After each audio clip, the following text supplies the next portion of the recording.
चौदहवीं का चांद हो या आफताब हो, जो भी हो तुम खुदा की कसम लाजवाब हो, लाजवाब से तू चीज लाजवाब, तेरा कोई ना जवाब। ये लाइनें मैंने तेरे लिए नहीं बोली हैं, ये लाइनें हैं इस यूकैरियोटिक सेल के लिए। ये यूकैरियोटिक सेल बड़ी अलग सी है, बड़ी एडवांस्ड है, बड़ी प्यारी है।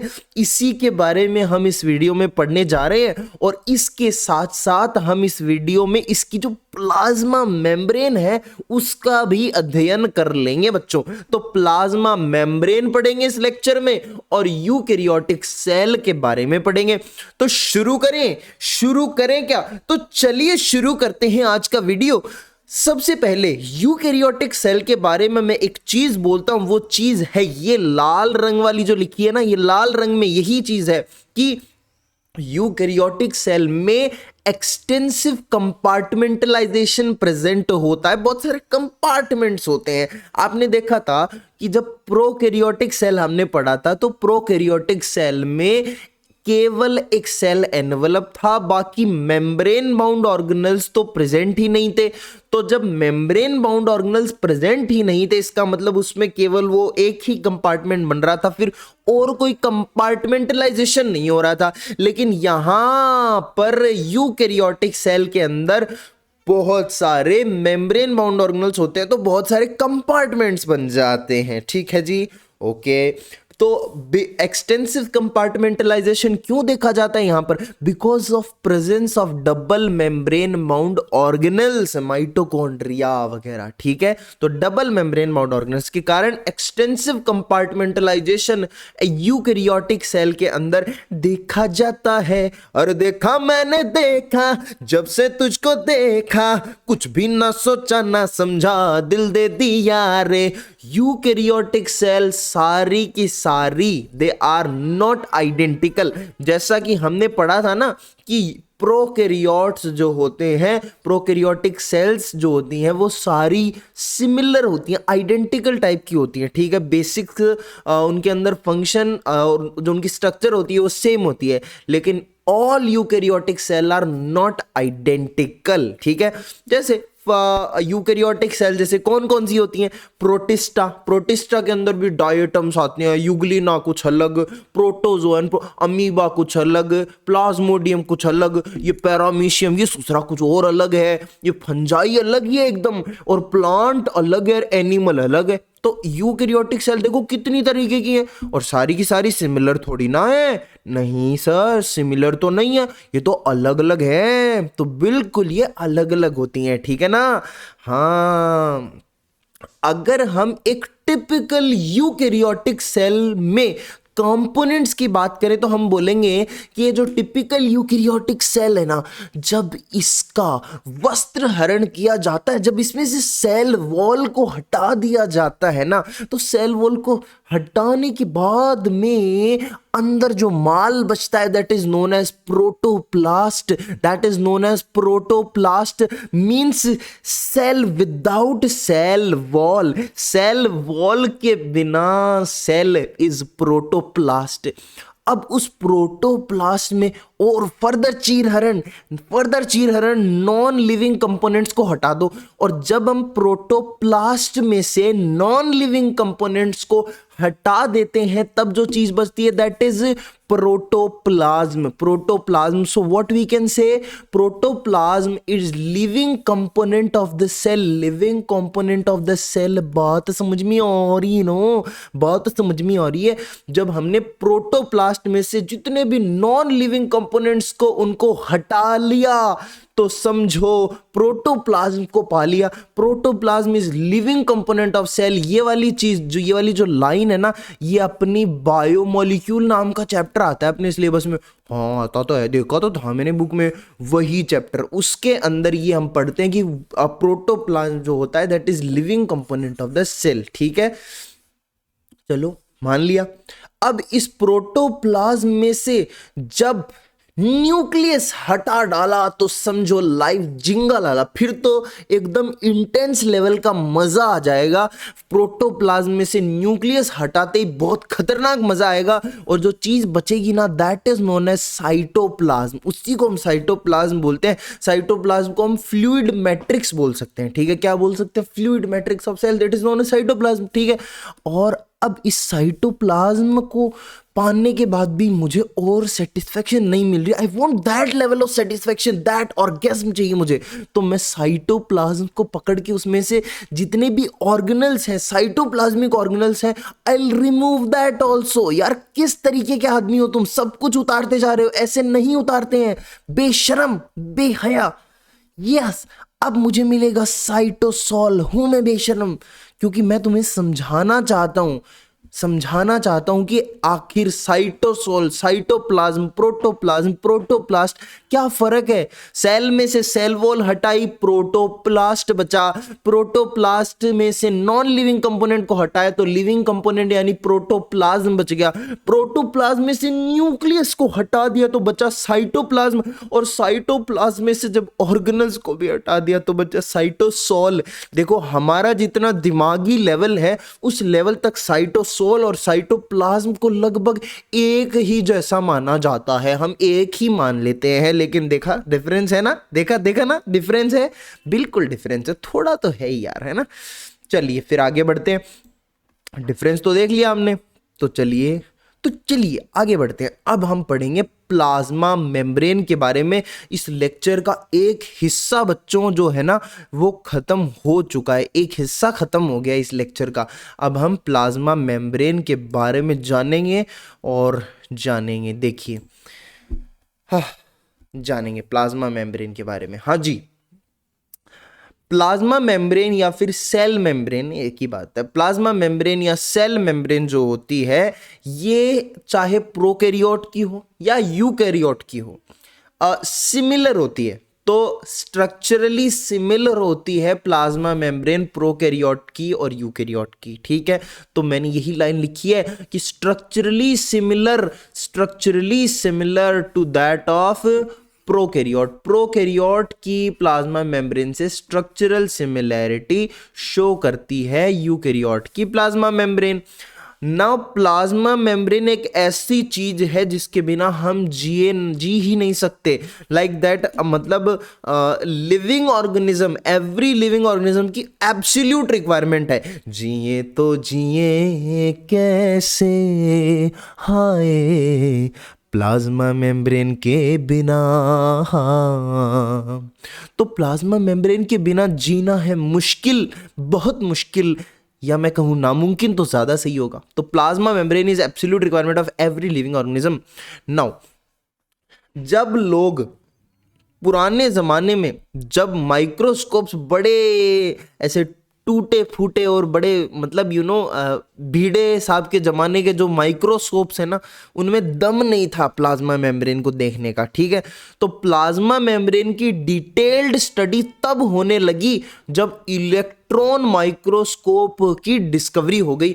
तो detailed structure is possible after discovering electron microscope. वरना बेचारे साइंटिस्ट लगे रहते थे लेकिन देख नहीं पाते थे। किसको? सेल मेम्ब्रेन को, ठीक है। वो देखना चाहते थे, उनका दिल मचल रहा था कि मुझे दिखा दो प्लाज्मा मेम्ब्रेन, मुझे पढ़ना है प्लाज्मा मेम्ब्रेन को, I want to make something up with plasma membrane. लेकिन उनको नहीं दिखती थी, वो छुपी रहती थी। कौन? Plasma membrane. और उनको देखने के लिए उन्होंने इलेक्ट्रॉन माइक्रोस्कोप की डिस्कवरी करी, और इलेक्ट्रॉन माइक्रोस्कोप से देखा ना, फट से दिख गई, छुप नहीं पाई वो साइंटिस्ट की नजरों से। कौन नहीं छुप पाई? Plasma membrane. नाउ एक बात आपको बहुत अच्छे से याद रखनी है, रटनी है, समझनी है कि जितनी भी ये केमिकल स्टडीज हुई है ना, जिनसे हमें रिजल्ट्स पता लगे, जो भी रिजल्ट्स या जो चीज़ें मैं आगे बताऊंगा, ये सारी केमिकल स्टडीज ये आरबीसी की मेम्ब्रेन पर हुई हैं, ठीक है ना। ऐसा होता है ना, कई बार लोग क्या करते हैं कि कोई एक चीज को पकड़ लेते हैं और फिर पकड़ने के बाद उसी पे सब स्टडीज करते हैं। जैसे जेनेटिक्स वालों ने ड्रोसोफिला ठीक है। ड्रोसोफिला पर पूरी स्टडी कर रखी है, ड्रोसोफिला पर या पी प्लांट पर, है ना, उनको पकड़ लिया, उस पर सारी स्टडी कर करके देख ली। तो वैसे chemical studies on membrane of RBCs जब करा गया तो ये पता चला कि जनाब हमारी जो मेम्ब्रेन होती है ना उसमें 52 पार्ट तो लिपिड का होता है और 40% या 40 वाला पार्ट प्रोटीन का होता है। तो प्लाज्मा मेम्ब्रेन में 52:40 वाले रेशियो के अंदर लिपिड एंड प्रोटीन्स प्रेजेंट होते हैं। बोलो हाँ, बोला हाँ, हाँ हाँ हाँ। तो प्रोटीन कितना है 40 है, लिपिड कितना 52 है। तो लिपिड ज्यादा है ना, लिपिड 52% है ना, लिपिड ज्यादा है ना, हाँ ज्यादा है, लिपिड ज्यादा है, प्रोटीन तो 40 है यार, लिपिड 52 है मेरे भाई। यस। सो अब जब ये पता लग गया आरबीसी की मेम्ब्रेन पर केमिकल स्टडी कर कर कि 52% तो लिपिड है और 40% जो है वो प्रोटीन है, तब उन्होंने सोचा कि प्लाज्मा मेम्ब्रेन की स्ट्रक्चर कैसी होती होगी। तो सब साइंटिस्ट ने अपनी अपनी तरफ से मॉडल्स दिए, मॉडल्स या चीजें सजेस्ट करी कि ऐसा होता होगा, वैसा होता होगा, फलान होता होगा, दिक्कत होता होगा। लेकिन फिर अंत में जाके आए सिंगर एंड निकोलसन। सिंगर कौन? शान, सोनू निगम, कुमार सानू, हे आहा, जिए तो जिए कैसे हाय बिन आपके, उदित जी। कौन से सिंगर थे वो नाम है सिंगर। तो सिंगर और निकोलसन, सिंगर और निकोलसन आए 1972 में आए और आकर बोले ये लीजिए जनाब, ये है हमारा फ्लूइड का mosaic model. Fluid mosaic model was given by Singer and Nicolson in 1972। Which model? Fluid mosaic model. और ये फ्लूइड मोज़ेक मॉडल था, this was the most accepted model for study of the membrane. ठीक है, ये बताता था, देखो fluid mosaic नाम में छुपा है, क्या छुपा है इसके नाम में? छुपा है बच्चों कि फ्लूइड का मतलब तो इन्होंने लिपिड से लिया और मोज़ेक मतलब प्रोटीन। ये बोलना चाहते थे कि लिपिड की एक नदी है जिसमें प्रोटीन जो है वो तैर रहा है, कुछ ऐसा इन्होंने स्ट्रक्चर में बताया। कैसे, मैं बताता हूं अभी। देखो plasma membrane is made up of lipid plus protein, ये तो हम लोगों को पता है कि नहीं? बोलो हाँ कि ना, पता है। चलो ठीक है, अच्छी बात है। वैसे पता है ये जो कौन सा सिंगर था, इसका नाम आप कमेंट सेक्शन में बताइए कि कौन सा सिंगर था। बताओगे ना? कमेंट सेक्शन में लिखना कि उदित जी थे, जुबिन नौटियाल था, या अरिजीत सिंह था, या शान था, सोनू निगम था, कौन था, पपॉन था, बताना कमेंट सेक्शन में। ठीक है, आई विल बी वेटिंग। ठीक है, plasma membrane is made up of lipid plus protein. Plasma membrane is made up of lipid plus protein. अब लिपिड भी कौन सा होता है? फॉस्फोलिपिड होता है। ठीक है, और उसमें भी फॉस्फोग्लिसराइड। ठीक है, कौन सा लिपिड होता है? फॉस्फोग्लिसराइड। ठीक है, फॉस्फोलिपिड प्रेजेंट होता है in form of bilayer. Bilayer की फॉर्म, बाइलेयर मतलब देखो कुछ ऐसा तरीके का सिस्टम होता है। ये यहां पर देखो मैंने इंसान से बनाया है ना, ये गोल गोल, हाँ ये है लिपिड की बाइलेयर, मतलब दो लेयर्स है ना, एक ये है एक ये है। तो लिपिड की दो बाइलेयर्स प्रेजेंट है आसपास में। भाई सेल में पूरा एक्वस एनवायरनमेंट होता है ना, साइटोप्लाज्म है, तो भाई ये लिपिड की बाइलेयर कुछ इस तरीके की होती है। और भी डिटेल में पढ़ेंगे। अब जैसे इस लिपिड की बाइलेयर में से मैं एक छोटा सा ये क्या बनाया मैंने, ये अगर बताना चाहूँ मैं, वैसे मुझे बता देना चाहिए क्या बनाया। ये देखो, ये फॉस्फोलिपिड है बच्चों, यही होता है फॉस्फोलिपिड। ठीक है, यही होता है फॉस्फोलिपिड। ऐसा, ये इसका मुंडी है इसकी, और ये इसकी टांगे हैं। हाँ, ये हेड है इसका, हेड पोलर नेचर का होता है। हेड का नेचर कैसा होता है? पोलर। और ये जो टेल है ये कैसी होती है? नॉन पोलर होती है। Head is hydrophilic. हाइड्रोफिलिक मतलब पानी से प्यार है इसको।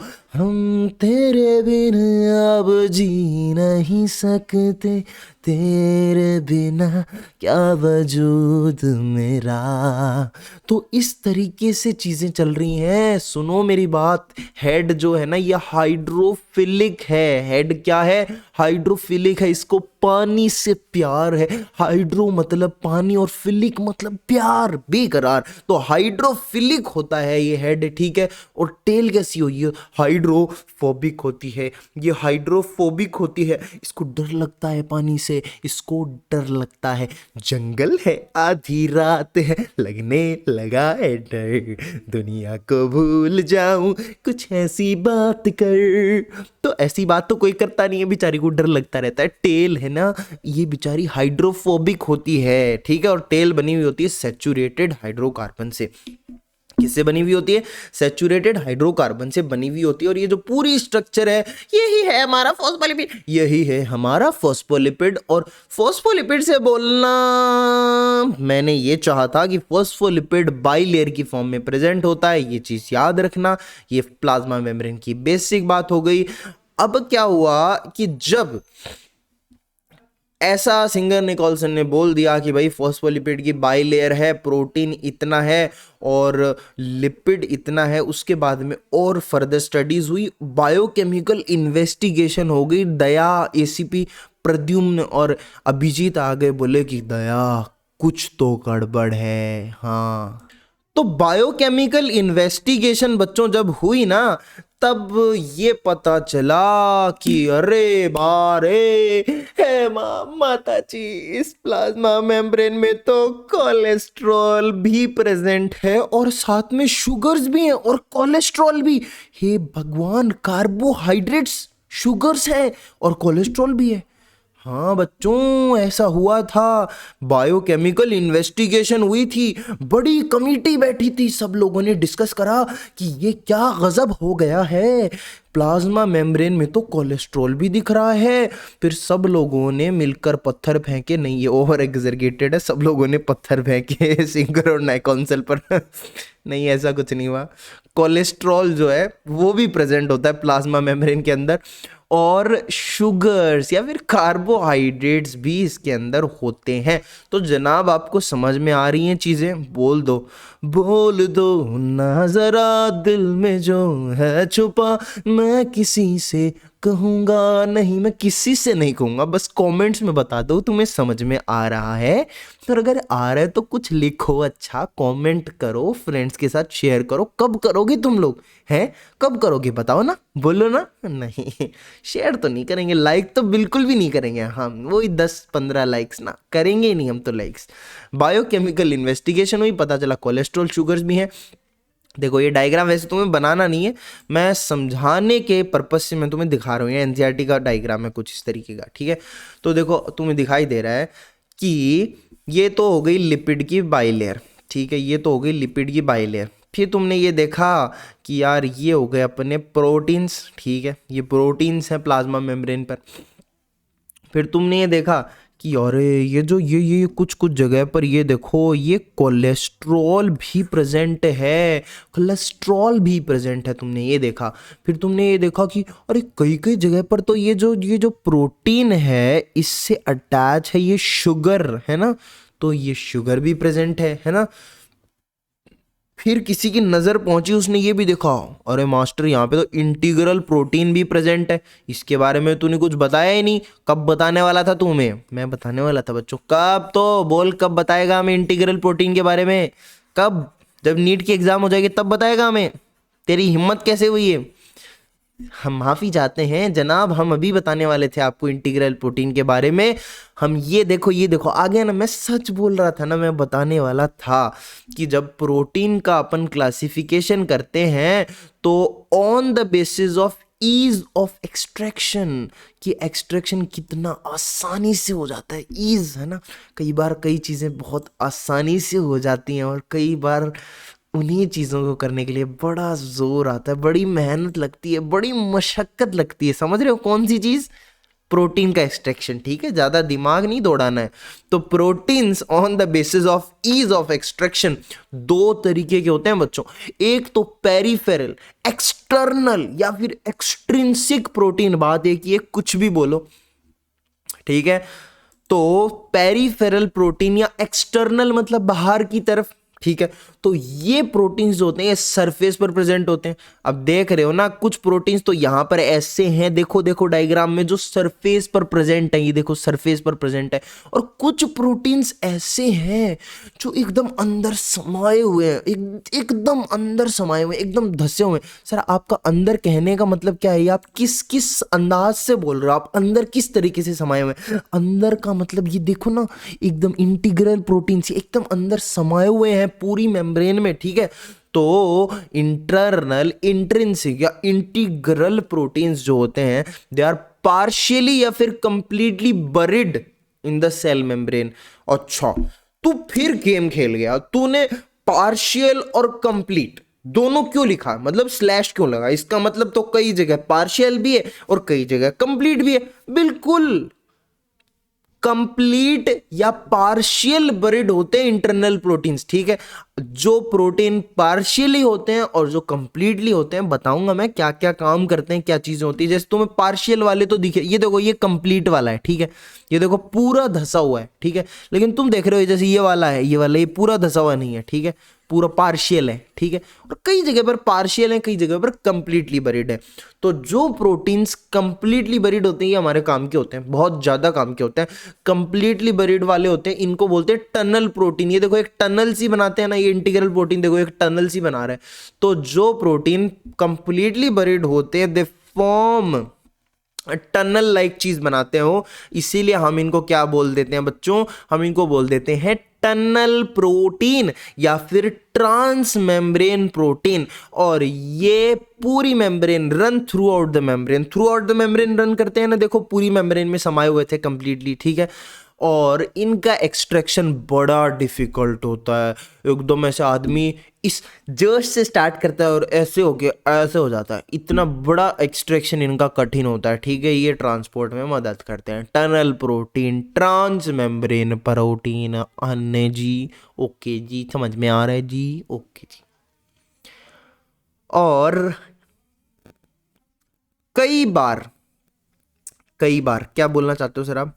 कई कई बार बलिए दिल गया हार, बलिए रब्बा मैनू प्यार हो गया, हाय दिल का करार खो गया। अरे अरे अरे अरे अरे, आप तो डूब गए सर। कई कई बार से आप क्या बोलना चाहते थे? देखो बच्चों, बोलता हूँ, कई बार ऐसा होता है कि ये जो अपनी शुगर्स है ना, ये बड़ी नटखट हैं। ये इनका एक फिक्स नहीं है ऑप्शन, मतलब ये क्या है कि ये दो जगह सेटिंग रखती हैं। मतलब कई बार तो ये प्रोटीन से जुड़ जाती हैं और कई बार ये लिपिड से जुड़ जाती हैं। जब ये शुगर्स प्रोटीन से जुड़ी हुई होती है ना, तब तो जो चीज बनती है उसको ग्लाइकोप्रोटीन कह दिया जाता है। और जब शुगर लिपिड से जुड़ी हुई मिलती है, सेटिंग करी हुई मिलती है, तब उस चीज को हम ग्लाइकोलिपिड बोल देते हैं, ठीक है। अब आपको बताऊं, glycoprotein and glycolipid both things are present in the cell membrane. दोनों चीजें सेल मेम्ब्रेन में प्रेजेंट होती हैं, लेकिन बच्चों इनका प्रोपोर्शन डिफरेंट होता है। Proportion of both is not same, proportion of both is not same, proportion different होता है। इसी कारण से प्लाज्मा मेम्ब्रेन एसिमेट्रिक होती है भाई। ये देखो, तुम्हें किसी भी नजर से प्लाज्मा मेम्ब्रेन में सिमेट्री दिख रही है बच्चों? सिमेट्री दिख रही है? तेरे को नहीं दिख रही ना, तो सिमेट्रिक नहीं होती है प्लाज्मा मेम्ब्रेन। प्लाज्मा मेम्ब्रेन में बहुत सारी एसिमेट्री प्रेजेंट होती हैं। तो plasma membrane is asymmetric because of the different proportions of glycoprotein and glycolipid, ठीक है, ओके। और प्लाज्मा मेम्ब्रेन पता है इलास्टिक होती है, ओके। प्लाज्मा मेम्ब्रेन इलास्टिक होती है। इलास्टिक क्यों होती है? अगर कल आपको कोई पूछ ले आकर के, बेटा बताओ रे बेटा, क्या बात है बेटा? बेटा प्लाज्मा मेम्ब्रेन जो है ना बेटा, वो इलास्टिक क्यों होती है, तू मेरे को ये बता दे। अगर तुम्हें स्कूल में कहीं भी कोई टीचर ऐसे पूछ ले, बेटा क्यों होती है प्लाज्मा मेम्ब्रेन इलास्टिक, क्या कारण है, बता जरा मेरे को। तो उनके मुंह पर ऐसे आंसर दे के मारना फटाक की plasma membrane. Sir plasma membrane lipid की बनी हुई होती है, और प्लाज्मा मेम्ब्रेन लिपिड की होने की वजह से फ्लूइड नेचर की होती है। आपको पता है ना, लिपिड का फ्लूइड नेचर होता है, इसीलिए प्लाज्मा मेम्ब्रेन इलास्टिक होती है, ठीक है ना, ये रीजन है। और प्लाज्मा मेम्ब्रेन तो है ही डायनेमिक। बड़ा तेरे को तो पूरा आंसर आता है बेटा, तू तो बड़ा इंटेलिजेंट है, तू एक दिन जरूर डॉक्टर बनेगा बेटा, डॉक्टर बनेगा एक दिन तो जरूर। देख लो बेटा, ऐसे होता है, ऐसे तुम आंसर दे सकते हो लोगों को। ठीक है, लिपिड जो होता है ना, लिपिड है ना, ये एक काम और करते हैं, ठीक है। ये फ्लूइड लाइक तो होते हैं, तुम्हें पता है, ये मैंने बता दिया यार, कितनी बार बताऊं, लिपिड का फ्लूइड लाइक नेचर होता है, ठीक है। और इसी की वजह से ना, अब लिपिड में प्रोटीन भी तो प्रेजेंट होते हैं साथ में, लिपिड के साथ प्रोटीन भी तो प्रेजेंट होते हैं प्लाज्मा मेम्ब्रेन में। तो जो प्रोटीन का लेटरल मूवमेंट होता है ना, लेटर साइडवेज मूवमेंट है ना, वो because of this fluid like nature enable होता है। तो लिपिड का जो फ्लूइड लाइक नेचर है, that enables lateral movement of protein, that enables lateral या sideways movement of the protein, ठीक है। ठीक है।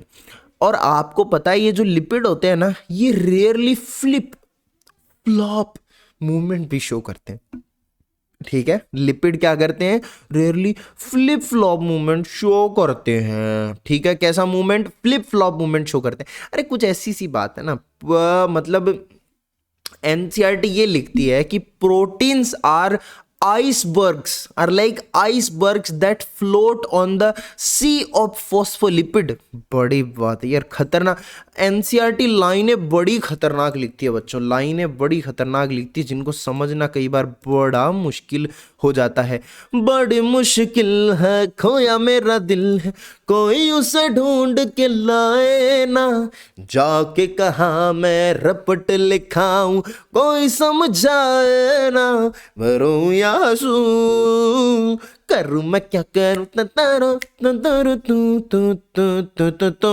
तो proteins are icebergs that float on sea of phospholipid.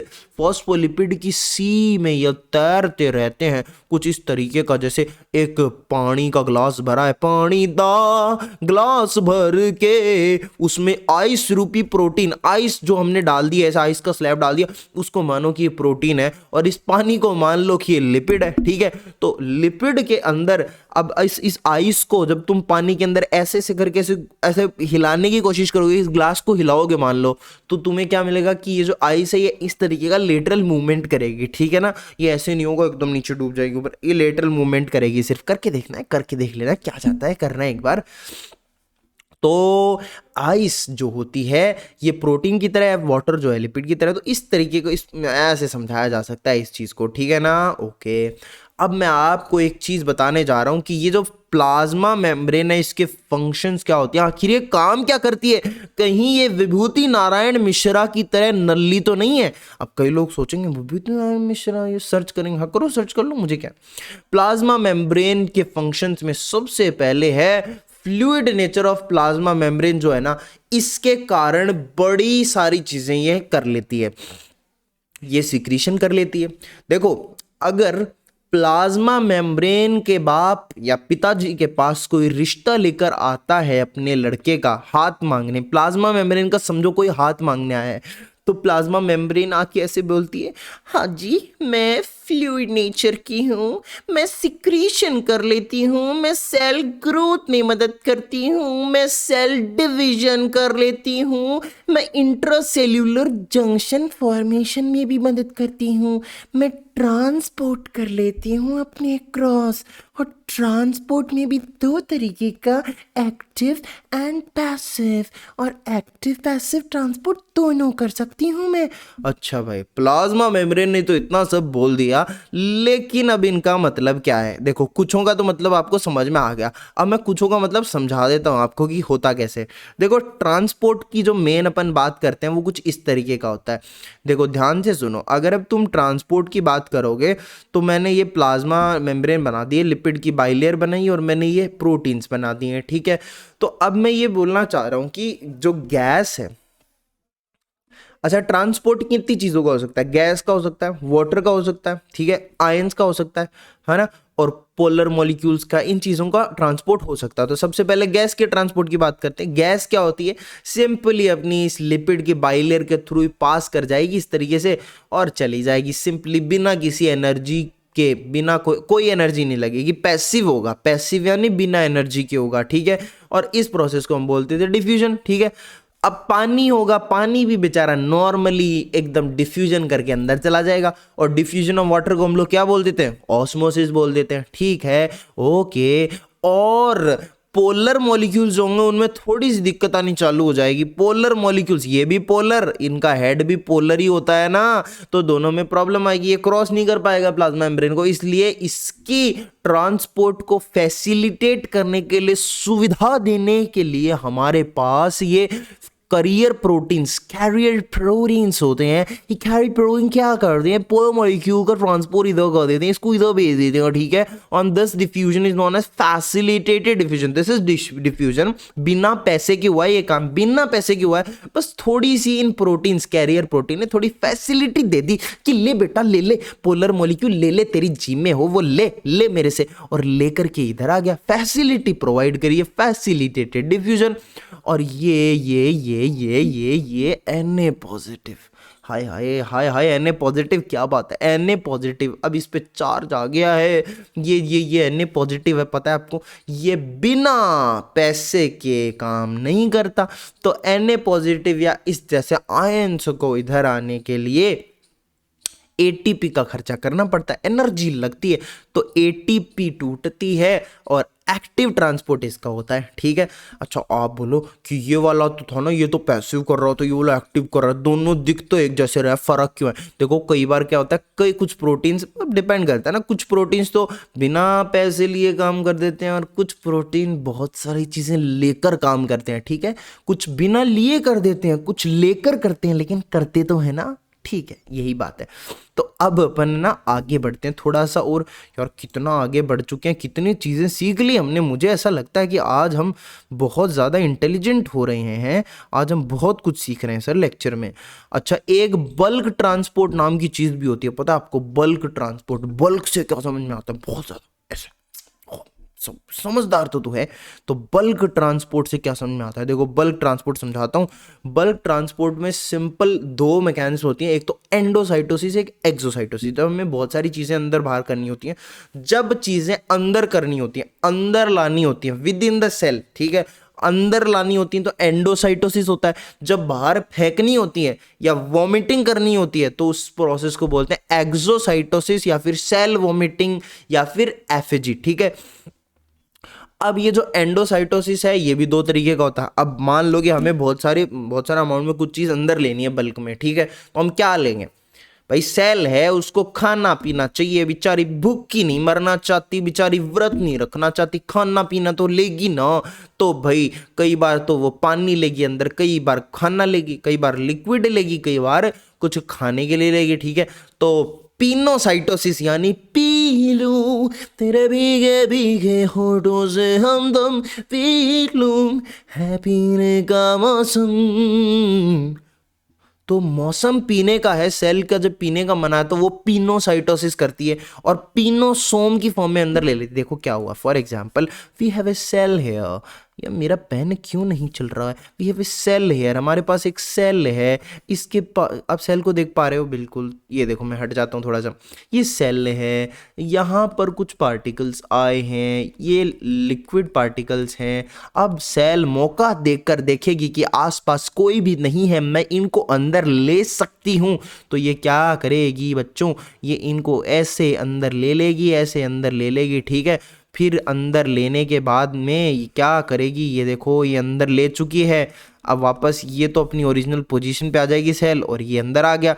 तो ये एक क्या बना है, ये जो चीज़ बनी है इसमें लिक्विड मैटर है, तो इसको हम बोलते हैं पिनोसोम। पिनोसोम, ठीक है, इसको क्या बोलते हैं, पिनोसोम। और अगर खाने का हुआ तो फेगोसोम, ठीक है, ये थैला खाने को हुआ तो फेगोसोम या फूड वैक्यूल। फूड वैक्यूल क्या है, यही तो है भाई, खाना पास में आया, सेल ने मौका देखकर ऐसे इस खाने को सराउंड करके अंदर ले लिया, और ये लो, ये बन गया फेगोसोम, और ये क्या है, पिनोसोम। बस बात खत्म। बड़ी सिंपल सी चीज़ है, सिंपल सा कॉन्सेप्ट है। बोलो, इसके लिए तुम लोगों ने ये कर रखा था, और अब है ना तुम्हें सेल मेम्ब्रेन में कोई प्रॉब्लम नहीं आएगी, ठीक है। नीट में एक क्वेश्चन गलत नहीं होगा, गारंटी है भाई की तुम्हारे, ठीक है। तो तुम क्या करोगे, अब नोट्स अच्छे से करोगे, ठीक है, करेंगे सर। एनसीईआरटी पढ़ लोगे, थोड़ी सी पढ़ लेंगे, ठीक है। तो नोट्स अच्छे से करोगे, तुम एनसीईआरटी पढ़ लोगे, और उसके बाद में तुम क्वेश्चन सॉल्व करोगे। कुछ क्वेश्चन सॉल्व कर लेना, ठीक है। और बाकी एनसीईआरटी में कुछ एक्स्ट्रा इक्की दुक्की चीज़ जो हमने छोड़ दी, गलती से छोड़ दी, बाकी कुछ छोड़ा नहीं है, लेकिन तुम्हें लगेगी ये तो छूट गया, मास्टर ने साले ने बताया नहीं है, तो वो चीज़ तुम उसमें ऐड कर सकते हो, ठीक है। तो मिलते हैं फिर नेक्स्ट वीडियो में बड़ी जल्दी, ठीक है, बड़ी जल्दी मिलते हैं। Till then do like share subscribe to my channel. इसका मतलब डिसलाइक नहीं है, सब्सक्राइब करो, subscribe to my channel which is Grace Up, ठीक है। मिलते हैं नेक्स्ट वीडियो में, बाय, टेक केयर।